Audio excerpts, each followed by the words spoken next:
The Congress has hit out at Rashtriya Swayamsevak Sangh and its chief after the Sangh supremo seemed to advocate for the removal of the words secular and socialist in the preamble to the Indian Constitution.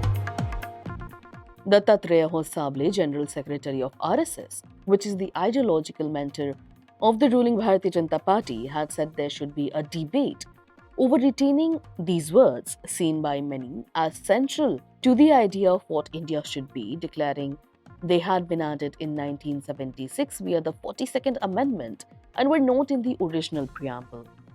He went on to suggest that this was a deviation from the constitution envisioned by Dr B R Ambedkar.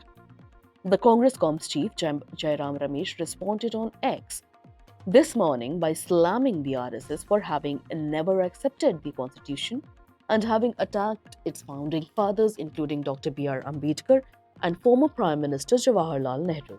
It also claimed a deliberate assault on the soul of the constitution and a long-standing conspiracy to dismantle Dr B R Ambedkar's vision for a just, inclusive and democratic India. Quote, in the RSS's own words, the constitution was not inspired by Manusmriti, Mr. Ramesh said, referring to a second-century legal text and its controversial caste and gender-based provisions. Then he continued to write, quote, the RSS and BJP have repeatedly given the call for a new constitution. This was Prime Minister Narendra Modi's campaign cry for the 2024 Lok Sabha election. The people decisively rejected this cry, yet demands for changing the basic structure of the constitution continue. The Chief Justice of India himself delivered a judgment on November 25, 2024 on the issue now being raised by the leading RSS functionary. Would it be asking too much to request him to take the trouble to read it? The Congress leader included a sarcastic note. Mr. Ramesh was referring to a judgment in which then Chief Justice Sanjeev Kumar noted that a number of the top court's decisions, including the landmark 1973 case of Nanda Bharti and 1994 S.R. Bommai cases, had observed that secularism is a basic feature of the Constitution. The Chief Justice-led bench also pointed out that to the 1994 R.C. Podel case to explain that although the term secular was not in the Constitution earlier, it essentially represents the nation's commitment to treat persons of all faiths equally and without discrimination. Perhaps more significantly, the court also observed the original text to the preamble, i.e., equality of status and opportunity, individual dignity, read alongside justice, social, economic, political, and liberty of thought, expression, belief, faith reflect this secular ethos.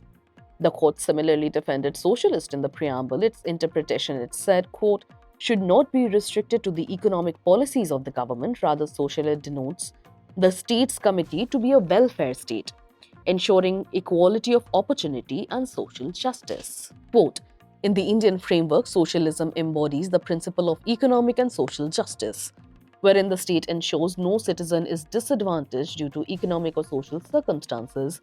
The word socialism reflects the goal of economic and social upliftment. The court also pointed out the writ petitions it was ruling on had been filed first in 2020, 4 years after the words socialist and secular became integral to the preamble and had made the petitioners ask particularly questionable. Quote, these terms have achieved widespread acceptance, with their meanings understood by we the people of India without any semblance of doubt, the court had said, noting also the terms have not restricted nor impeded legislations or policy pursued by elected governments.